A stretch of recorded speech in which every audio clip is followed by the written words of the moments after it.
Hello, everyone, and welcome back to The Rundown. I will be your host today, Craig DeLuz, coming at you from the West Coast, the left coast, behind the Iron Curtain, otherwise known as the Sierras. And today, well, let's just say today is Throat Punch Thursday. Guess what day it is? Guess what day it is? Who's ready? It's Throat Punch Thursday, bitch.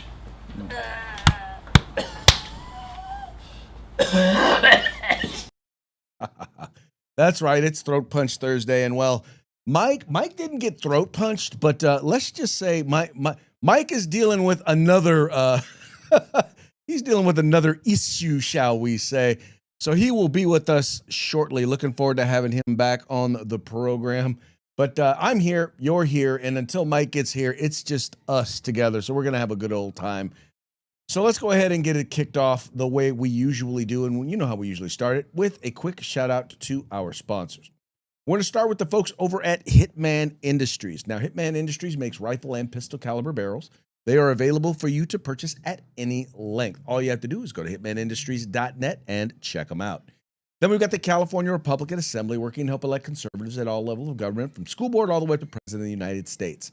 Ronald Reagan once referred to CRA as the conscience of the Republican Party. You need to find out why. It's real easy to do it. All you have to do is go to cragop.org. That's cragop.org, and check them out today. Then we've got the best in concealed carry tactical holsters available on the market at hogholsters.com. That's HAWG holsters.com. They like helping Americans wear guns. How much? Well, they like it so much, they're willing to give you a nifty little discount if you use the discount code The Rundown. All caps, no spaces, one word, just like it is right up there. And you will get you a nice little discount on us. And then finally, we've got the place where you can find all things tactical except the gun, and that would be at uscombatgear.com. They specialize in group sales, so you need to get your group together, get your agency together, get your friends together. Man, get there, get on there, and get purchase from them now. They have a huge selection. They have competitive pricing on just about everything, and they got really great customer service. And the best way to find out is to actually order something from them. Once again, it's uscombatgear.com, the place where you can find all things tactical except the gun. All right. Also want to remind you, if you are watching the program live, that is 3 p.m. Pacific, 6 p.m. Eastern. If you're watching the show live, that means we're taking, if you're watching the show during that time, you're watching the show live, which means we're taking your comments. We would love to hear what you have to say. Just go ahead and comment. I'm watching your comments right over here. And if I find it to be interesting, I will share it. Things that are interesting. Hey, the fact that you're watching, how long you've been watching, what you think of the program, where you're watching it from. And tell you what's really interesting, it's great if you agree with us, but it's even more interesting if you disagree with us, because then, well, that gives us the opportunity to mock you. Oh, wow, is that a mockingbird? Man, is that a mockingbird? Is that a mockingbird?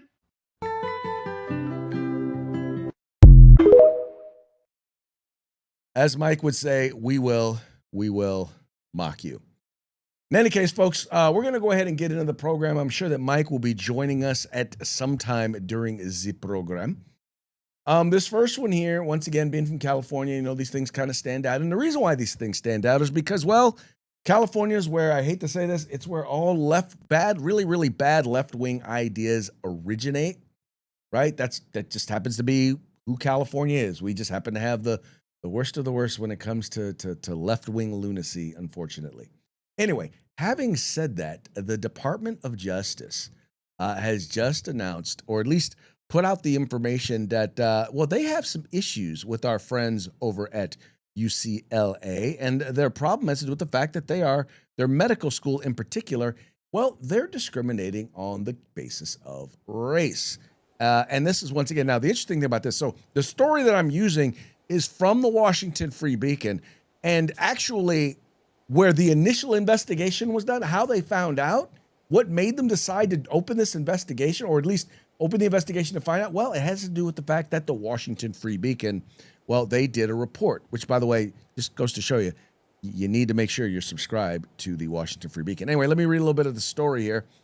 It says here, the Department of Justice said on Wednesday that an investigation into University of California, Los Angeles Medical School found the school's administration's process unlawfully discriminates based on race. The announcement came as the department released the results of a year-long probe sparked by a Washington Free Beacon report based on a whistleblower's accounts.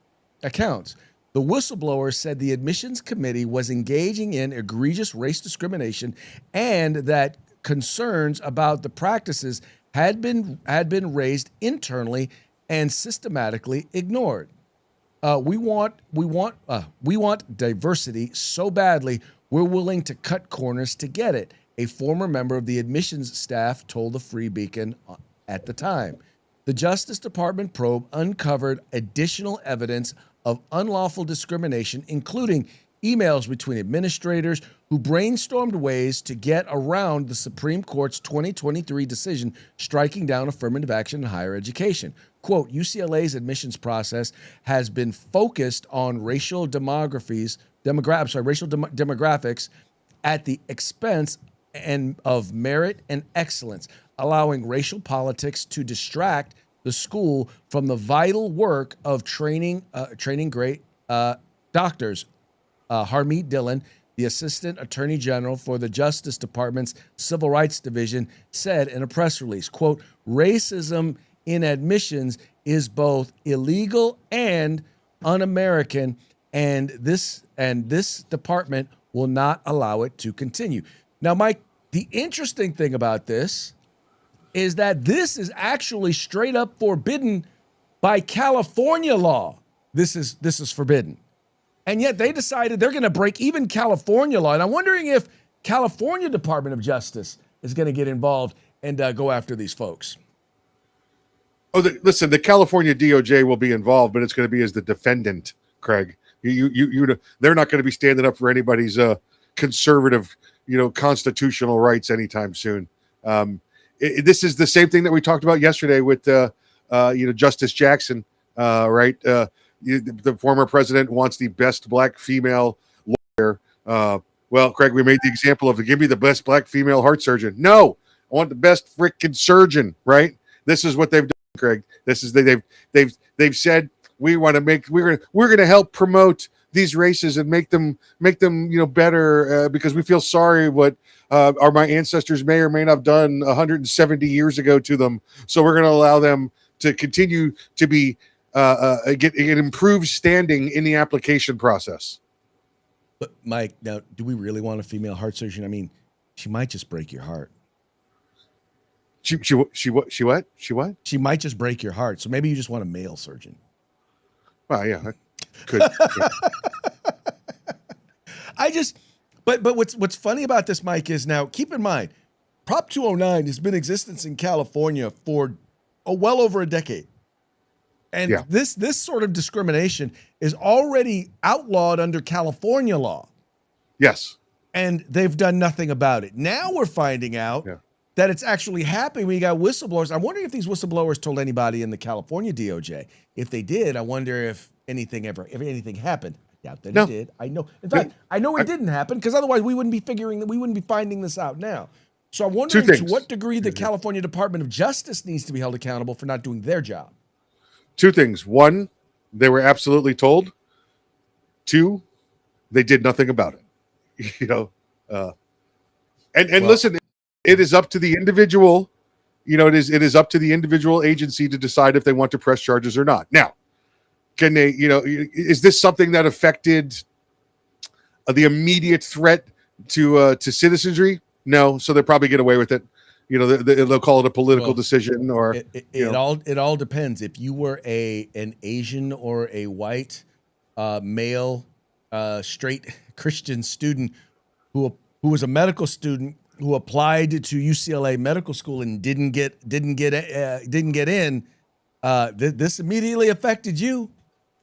Well, an immediate threat, because that's what they're going to base it on, right? Yeah. Whether it's like letting the murderers off of death row. There's a threat to somebody, as opposed to not enforcing parking tickets.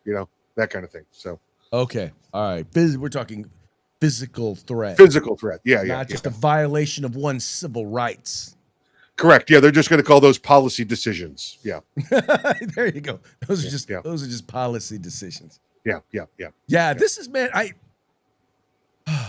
the point is that, and this is the thing I will continue to say about the left. When I'm talking about the left, I'm talking about academia, I'm talking about mainstream media, I'm talking about Democrats and Democratic politicians.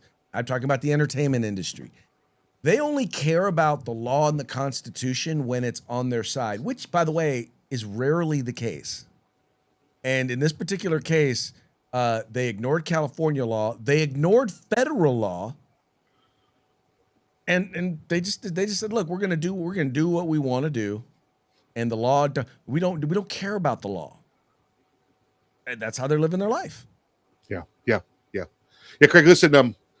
Speaking of the entertainment industry, I tuned in a few minutes late. I noticed you're wearing your head accoutrement there. I decided I wanted to wear it because I wanted to bring it up. So I wore this hat. Wait, hold on. I'm in the middle of my story. You were in the middle of your story. Go ahead. Listen, I can only assume that the movie you wrote is getting picked up. Not yet. No. No. Should we tell the folks about it? About your movie? No, we should not, because I'm sure you've got no. It's this no. I did not write a movie, not the movie he's thinking about. Not the movie.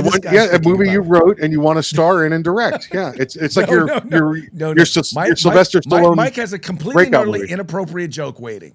No. Oh, all right. No. Okay. I'll leave it alone. Yeah. Anyway, look, slide into his DM. He'll tell you the joke. There you go. He's like, slide into my DM. I'll tell you. But anyway. No, I decided to wear the hat because I'm like, look, I got a lot of compliments on wearing the hat. Right? I got at both at NRA and people who saw pictures from NRA, and I was like, maybe I should start making the cowboy hat a regular thing. So I figured I'd give the audience an opportunity to chime in. What do y'all think? Should the cowboy hat become a regular thing? And I'm starting to wear a few more hats because the brother's hair in the back is starting to thin a little bit, and I got to protect my scalp from the sun. And so I don't always want to wear baseball caps, so wearing a cowboy hat instead helps. Yeah, I know. That's the both between the Italian and the Polish in you. Yeah. Mm-hmm. For those of you who are just listening to the program, Mike is subtly showing off the fact that he's got a full head of hair. I get about 97% of my original hair, I would say. Yeah. Well, if you add in the hair that's growing in your nose and in your ears, yeah. If I add that in, I've got as much hair as I've always had. Can you connect them yet? No, I cannot connect them yet. But have you ever been like in the mirror and you're all of a sudden you see this one hair that's like sticking like way out from your ear, and you're wondering, how did that thing get that long and I did not notice? That's because of your eyes. Because you're old. There you go. Maybe I should say, when I shave, maybe I should start wearing my glasses. Yeah. It's not that your hairs are getting longer. It's that your eyes are getting worse. My eyes are getting worse. Hey, by the way, American Crossfair is saying, "What's up?" Anyway, back to this story. But yeah, so here's the thing, folks, and I'm sure Mike 100% agrees with me. If you discriminate based on race, that's racist. I don't care what it is. I mean, I get the idea. Okay, so you have underrepresented groups and populations, and so maybe you want to spend some energy promoting something in order to encourage people to get involved in it. I think marketing and promotion to a certain degree is a little different, only because sometimes they may not know or believe that that's an opportunity for them. But having said that, I don't think that you should lower standards. I don't think that you should make slots available just for specific groups. I think you need to make it because number one, it doesn't help your program, because by lowering standards in order for them to get in, especially medical school, that means you have substandard doctors. You have doctors who are obviously at a lower quality than otherwise would have been. So, I get an idea, Craig. Yeah. I get an idea. All of the military service academies do this, all right? Now, they don't do the discrimination, right? But say you get students that apply to go to these service academies and they meet all the other criteria, but perhaps they're academic is not where it should be, or perhaps they've been in the military for a couple of years and they haven't Right. cracked a book open in a couple of years. They have a year in front of that called the preparatory schools, preparatory academies. So it's 1 year that you go to before you go to a service academy to learn the basics all over again. That way, when you start off the next year, you're at the same level. So why not do that with these people that, and these people, I mean, anybody that doesn't test to a certain standard, you offer them 1 additional year of college to get to the standard you need to be. And if you pass at the end of this year, we'll guarantee you admission next year. Well, but see, Mike, the problem is sometimes it's not so much that they're not at the admission standard, right? Mm-hmm. But sometimes it's that the other people that they're competing with, like, they may barely meet the standard, and the person they're competing against, so this may be the Latina female, but the person they're competing against, the Asian male or the white male, may be here, right? So they may meet the minimum qualifications, but they're not at the level of this person. Now, the idea of creating opportunities and ways in which people who are not meeting that standard to be able to go meet that, get to the point where they meet that standard, that's what we need to be talking about. That's how you create real opportunity or equality of opportunity, as opposed to trying to force an equality of outcome. Because the only way the goal is to graduate as many people as you enroll, right? You want them all to be successful. That's the goal. Listen, if they don't meet the standard, you're not going to do that. But Craig, if let's say that you got somebody with a 3.5 average, as opposed to these, like you said, these wonder kids that come in with a 6.0 on a 4.0 scale, which shouldn't be legal, by the way. 4.0 and 4.0, that's what it means. But let's say they're a little bit lower on their academia. Okay, let's do this. Put them in there for a year. If they do great the whole year, then they're a pretty good candidate for graduating, because they can go to school for a year and do what they're supposed to do. And then let them come in with the kids with the 6.0 average, because those kids are still an unknown. You don't know how they're going to last in college, but these other ones have now proven themselves for a year in prep school. Well, anything is fair is better than what they're doing now, which is one of the things when we got rid of, supposedly got rid of affirmative action in California. Evidently, some folks are still doing it.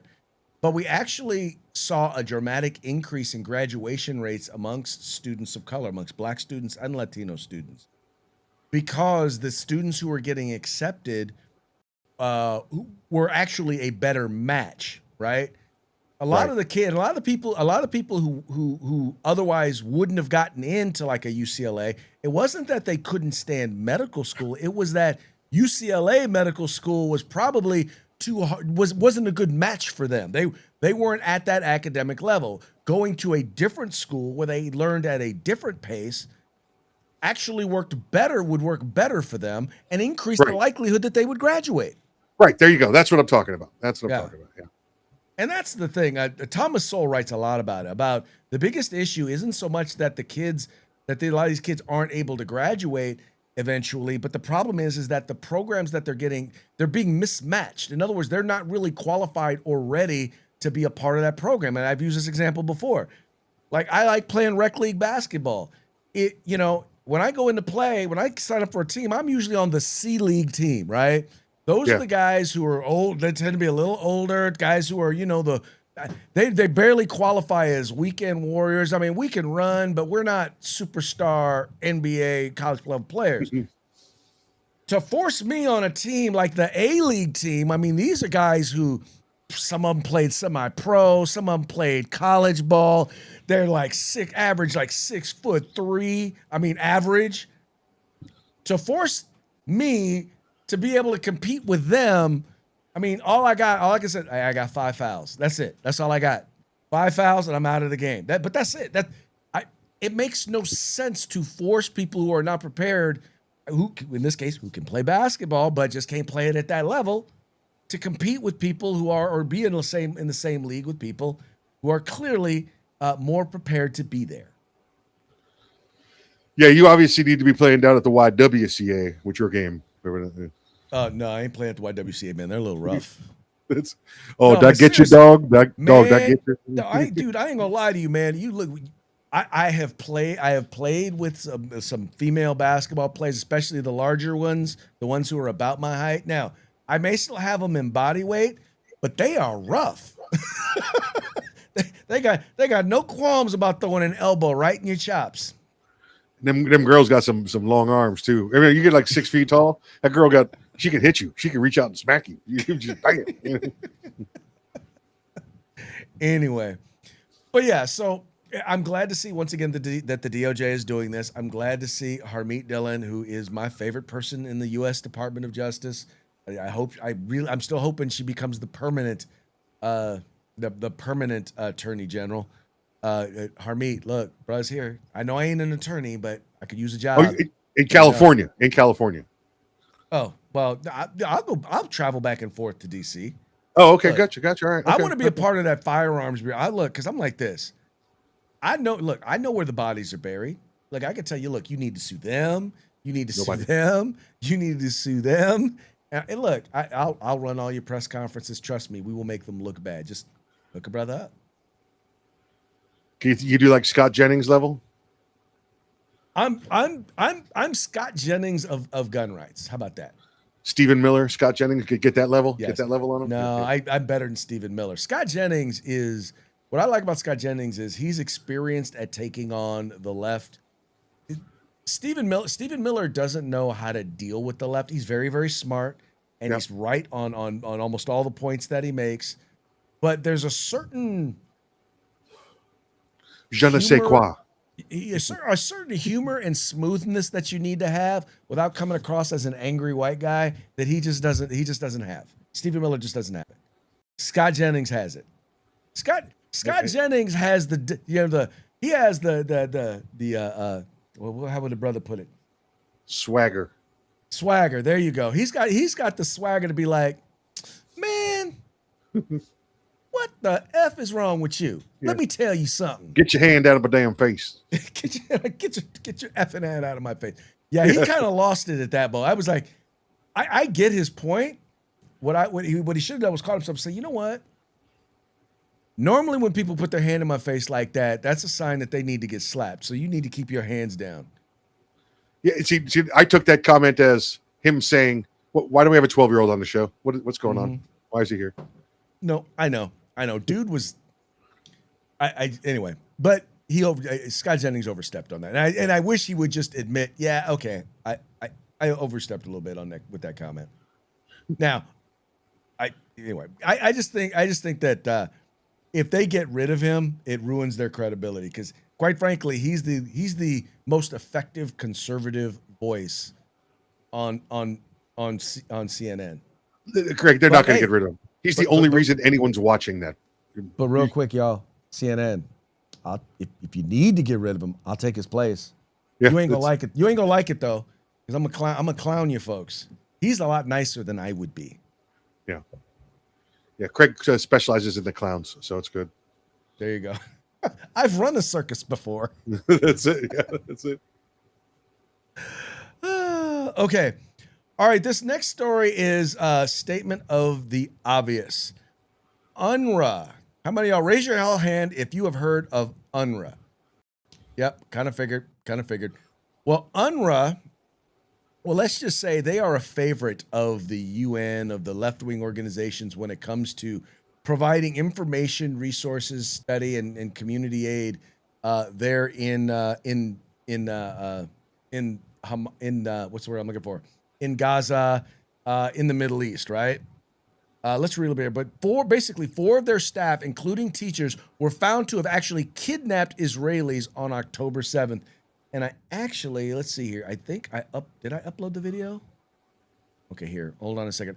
I actually have video. They actually shared video that they had that someone had captured of them actually kidnapping somebody. Okay, here it is right here. So here's the video. And you'll see there's a guy just pulled up, getting ready to get out of the car. All right, now they're identifying this guy in the car. So now they're going around to the back. He's going around to the back of the car. And here comes some folks. They're actually kidnapping. It's some imagery for those of you who are just listening. Or them actually picking somebody up, kidnapping them, and throwing them in the back of a vehicle. And these are people who've been identified to be staff of UNRWA.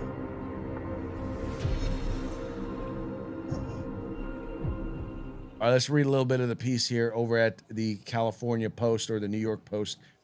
It says here, U.S. government watchdog has found at least 4 more staffers at the United Nations Palestinian Refugee Aid Agency kidnapped Israelis and aided Hamas terror attack on October 7, 2023.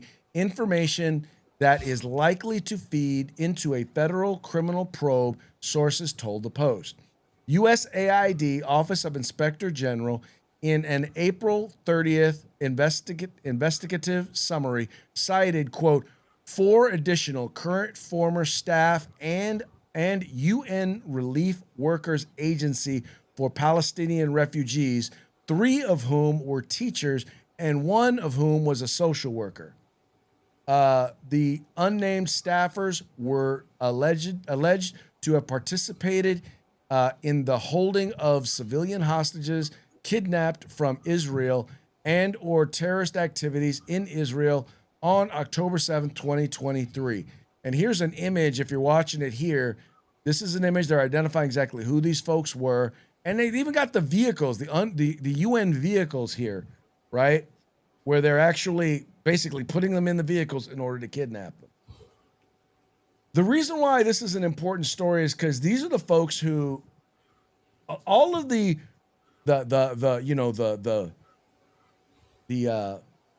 observers, all of the aid agencies who report a bunch of the stuff and lie on Israel and lie on the United States, they all work for UNRWA. The ones to whom they want us to force us to give the aid to, so that they can drive it in and then hand it over to Hamas. You see here, they're clearly working with Hamas.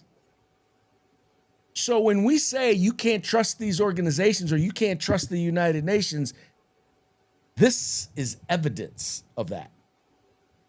I'd like to be clear, Craig. That is not working with Hamas. That is Hamas. That's what. There you go. They got 2 ID cards in their pocket. One that says UNRWA, one that says Hamas. All right. And I would take this information, put it in a nice little digital file, right, and hand it to Bibi Netanyahu, and just leave it on his desk. I don't think this problem will be around for more than a week. You got plenty of special ops snipers that need to train daily. This won't be a hard problem to solve. My only reason why I'm glad they brought it up for us is because it's one more reason not to send them money. It's one more reason to cut off the spigot. I can't wait to be at the next UN General Council meeting. Watch that one go down. Oh, well, when you consider the fact that the UN General Council includes Russia, includes China, includes a bunch of other folks who support terrorism, who support oppression, who support tyranny, it ain't going to listen, nothing's going to happen, right? But I would love to be there for the U.S. ambassador to the UN to go and take a look at your monitors right now, and I'd like to show you a little video of the UN at work. Exactly. No, I'm still a fan of the idea. It's time to just end the United Nations, or at the very least, defund them. Time to use eminent domain, take their property back, kick them out of New York, withdraw all of their visas, kick them out of the country, and say bye-bye. It's time to start an organization. Listen, we did it before, right? We had an agency before the UN, right? And then we created the UN after that.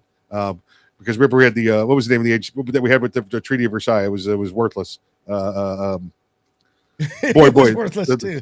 But the pre-UN UN. I can't remember what their name was. But, I don't remember what the name of it was. Drawing a blank. Listen, the UN has become the thing that the UN was created to stop. Okay, yes. That's what we have going on here, right? So it is time to scratch the charter, throw them out, and start again. That's what you do. I can't think of anything else that's worth doing other than get rid of it, and start it with free organizations that are interested in. I'm not saying you have to be a democracy, but you definitely can't be a sponsor of global terrorism. You can't be a global terrorist yourself. right? League of Nations. It was the League of Nations League prior of to that. Nations. There you go. Yeah. Wow. Thank you to my Look at you, crack intern staff. There you go. Mhm. Right. Crack intern staff. Google. Name Google. Yeah. Right in my ear, they put it in. There you go. Right. in Mike, your ear. it's There you League go. of Nations. There you go. Thank you. League of Thank you. Nations. Thank you. All right. Yep. Moving right along, gun rights groups challenge California open carry ban. Now, this is interesting because California, we've pretty much turned into we're supposed to be a shall issue state when it comes to concealed carry. But we also have various municipalities who've made it they make it as challenging and as expensive as possible for you to be able to get a concealed carry permit. But you do have, now we have people also going after their ban on open carry. And this is a piece I found over at AOL.com. It says here. Where? Over at AOL. It's at Where? AOL. AOL News. AOL News. Did you have to dial up to get this information? Yes, it said you have mail. You have gun news. Gun rights groups challenge California's open carry ban on the Ninth Circuit. A coalition of major firearms advocacy organizations filed a legal brief Tuesday urging the U.S. Court of Appeals for the Ninth Circuit to strike down California's restrictions on the open carry of firearms. Second Amendment Foundation, the California Rifle and Pistol Association, and several other groups submitted friend of the court brief in the case of Baird v. Bonta. The groups argue that the plain text of the Second Amendment and centuries of American history protect the right to carry a weapon openly in public. The brief focuses heavily on the Bruin test, a legal standard established by the Supreme Court in 2022. This standard requires the government to prove that any gun regulation is consistent with the nation's historical tradition of firearm regulation. And Mike, I do believe they're going to have a really, really good case because, I mean, way back then, historically, I mean, concealed carry was not was not a thing. I mean, I want to say it wasn't a thing because people did conceal carry, but it was considered sneaky. It was less accepted than open carry. So, I mean, if we're looking at tradition, I got a feeling that now the one thing they are going to look at is because you did have some cities, some towns like Tombstone, that did actually have open carry bans. Or all sorts of carry bans. And I'm just wondering, I don't know, what do you think about all that? Well, listen, it's the case sounds like it's got merit, but however, Craig, until either California does away with and all elected officials, the immunity clause for elected officials, or you create a preemption statute like Pennsylvania is in the process of doing now, it means nothing, because the moment the decision comes down, California is just going to pass a new set of laws and start the clock all over again on another 5 or 10 year process for a newly created unconstitutional law. Now, I wonder if the Supreme Court can actually just rule, as a part of their ruling state that, look, we've made it very clear that this is constitutional. Any court that makes a decision otherwise, they're going to lose. They're going to, or any elected official that pushes a law, they're going to lose their immunity or should lose their immunity. Now, I don't know if they can lose their immunity. And we've had this discussion many times, and it's the Barlow case from 1980. It actually stemmed from immunity from Clinton, or excuse me, Nixon's aides during the Watergate days. But I don't know if they'll be able to do that. But what they can do, Craig, is say, you violated this law. Here's a notice to appear, and the marshals are going to escort you to the Supreme Court and ask you why you did this. Yeah. I guess just I'm like, at a certain point though, it's like, by definition, have they violated their oath of office? And see, that's the semantics of this, right? That's the semantics of this. That the immunity allows them to do whatever they want, right? Under qualified immunity, like law enforcement has. Right. You could do you as long as you don't violate the Constitution, a civil right, or break the law, then you're immune. However, elected officials have absolute immunity, which means as long as it's in the performance of business of their job, they could do okay. They can't go out and you shoot somebody for no reason, but if they say I passed this law because I think it's the right thing to do, they're immune. So I think that's got to change. That's Yeah. got to change because you have folks in like the former chair of the California Yeah. Assembly Public Safety Committee. They said we don't do the Constitution here.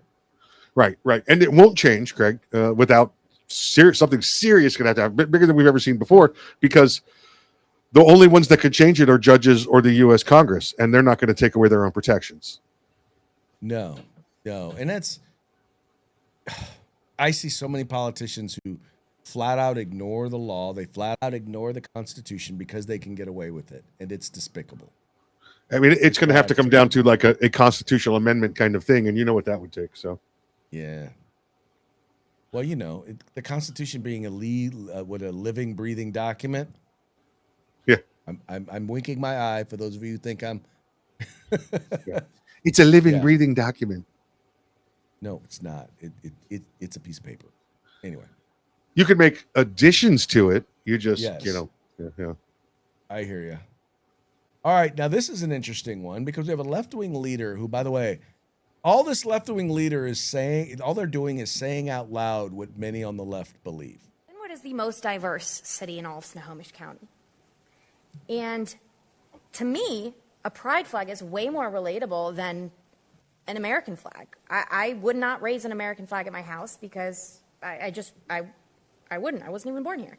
But I would raise a pride flag. And as the most diverse city in all of Snohomish County, I don't think that I'm the only one who would maybe choose to have 27 other flags in Flag Park. So, in other words, you have a left-wing local leader who is by the way, she was torched after griping about the American flag, right? And basically saying she's pushing a more relatable flag, and the one she's pushing in particular is the pride flag. It says here, Washington City councilwoman said she would rather fly a pride flag than the American flag, while questioning why local park displays 27 versions of the U.S. flag, some of which she said represent parts of American history that are, quote, not great. Quote, to me, the pride flag is way more relatable than an American flag. I would not raise an American flag at my house because I wouldn't. I wasn't even born here. But I would raise a pride flag, said Linwood Council member Isabel Mata on Monday. As the most diverse city in Snohomish. Anyway, Snohomish County. Yeah. I would think I'm not the only one. Now, first of all, where is that county at? Oh, it's in Washington. Anyway. Yeah, just outside of the Seattle area. Okay. Mata, who identifies as queer, neurodivergent writer, advocate, and mindfulness meditation teacher. Wow. Okay. In her government biography, suggested replacing the flags with commemorative ones in an effort to be more inclusive while downplaying the symbolism of the American flag. Now, Mike, I got to say this. And I'm thinking to myself, the very fact that she can claim all of that stuff and denigrate the flag of our country is the reason why they ought to be flying the American flag. Because let's see, there are a lot of flags that you couldn't make those sorts of comments about. That's right. And still, and not only not be in elective office, but definitely not be in jail. Listen, I know she identifies as a queer Tyrannosaurus Rex or whatever the hell she said she is, but the rest of us identify her as an idiot, right? I also find it unfair that she gets to have her political slogan there in front of her. It says MATA, Make America Terrible Again. That's unfair. I think the rest of them should be able to put their own political slogans in front of her. Wow. You called her, what did you call her? A queer Tyrannosaurus Rex? She had some ridiculous stuff up there. Oh, Jesus. Come on now. Look, I know there are some of y'all out there on the left who recognize the absurdity of this. There is a reason why Bill Maher, who is an avowed leftist, is not on your side anymore. There's a reason why Joe Rogan, who is an avowed leftist, is not on your side. There's a reason why Elon Musk, who once again, he's probably more centrist, but still has always been on the left, is not on your side anymore. You've jumped the shark. Yeah. All three very libertarian in their views. Yeah. But Bill Maher's not libertarian. He is liberal, but he's not a Marxist liberal. Well, as to coin a phrase I heard recently, he's not a gun toting liberal. You know, he's not a powerful liberal. He's just a liberal. You know? There you go. Regular liberal, not a gun toting liberal. Not one of them Nazi liberals. Not one of them Nazis. I did not see that coming. They only do Nazi liberals in Maine, I guess. It's a weird place, bro. It's a weird place up there. Yeah. I just love how everybody's like, you're a Nazi, you're a Nazi, you're a Nazi. But the guy with the Nazi tattoo is not a Nazi. No, that guy's not a Nazi. No. Okay. And but he covered. I'm like, wait, dude. He was 5 months into his campaign before he decided to cover up his Nazi tattoo. And he had that tattoo, and y'all didn't say nothing about it. When it was pointed out that he had it, y'all didn't say nothing about it. They're like, oh, that's the ancient Aztec representation that meant peace. No, that's Nazi. Which, by the way, just for y'all know, those of you who call yourself socialists, remember it was the National Socialist Party. That was the Nazi party. That's right. Not saying, just saying. There you go. All right, folks. That brings us to our parting shots. Parting shots are brought to you by Hog Holsters. Go to hogholsters.com. Use the discount code The Rundown, all caps, no spaces, one word, and get your Hog Holster today. All right, you guys heard that. Then, by the way, all three of our parting shots are being brought to you by the Babylon Bee, fake news that you can trust. You guys heard about the new note, the suicide note, the Epstein suicide note that all of a sudden miraculously appeared. Well, it appears, according to the Babylon Bee, fake news that you can trust, weird Epstein suicide note printed on Clinton's personal stationery. So I've been watching this on the local news here, Craig, and listening. Right. They're not allowed to say suicide on TV here or on the radio. So they say, like, they're talking about it like this. They're saying, now from the Epstein suicide note, they're not allowed to say suicide. No, so they're going, well, welcome. We're talking about the Epstein suicide note. Is it because they don't want to acknowledge that he committed suicide, or that they don't know that he committed suicide, so they don't want to say he committed suicide, or they just don't want the word suicide said on I don't know, but they're literally doing they're doing the, well, we're here to talk about the suicide of Epstein and the suicide note that he left. Okay, alrighty then. All right. Oh, here's another one. This is a fun one. Dr. Fauci reports amazing results on gain of function research at new cruise ship laboratory. They can fix the problem on that cruise ship, Craig, if they get out to sea and then everybody just gets 6 feet apart. They'll be fine. Oh, yeah. Maybe they should just wear masks. Like scuba masks, because 6 feet apart will put them in the water. Yeah, there you go. Okay, here's another one. You'll love this one. California threatens to send more of its citizens to other states if they don't give in to its demands. Yeah, I don't think California has to worry about his people leaving under orders. They're leaving voluntarily. Yeah. The problem is that a lot of the folks leaving California, and I always say this, they fail to recognize that they're the reason they are leaving is because they can no longer experience the American dream in California. And there's a reason for that. And it ain't just dumb luck. It's California policy, California politics. If you go someplace like Florida, like Arizona, like Nevada, like Texas, and you elect the same people you were electing in California, you're just screwing it up for the next generation. We're okay in Florida because when they come here and try that stuff from California, they have to go to a special camp first. Is that the one with the gators? It's a little re-education center, we'll call it. Re-education center. I like that. All right, folks. Well, hey, now we're at the end of our program. But before we go, we're going to give one more quick shout out to our sponsors.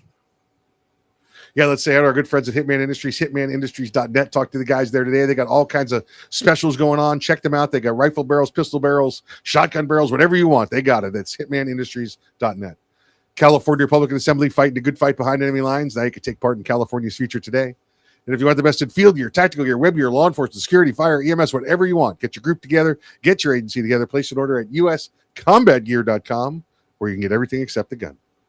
That's right, folks. Once again, please take a moment, visit our sponsors, let them know that the guys over at the Rundown sent you.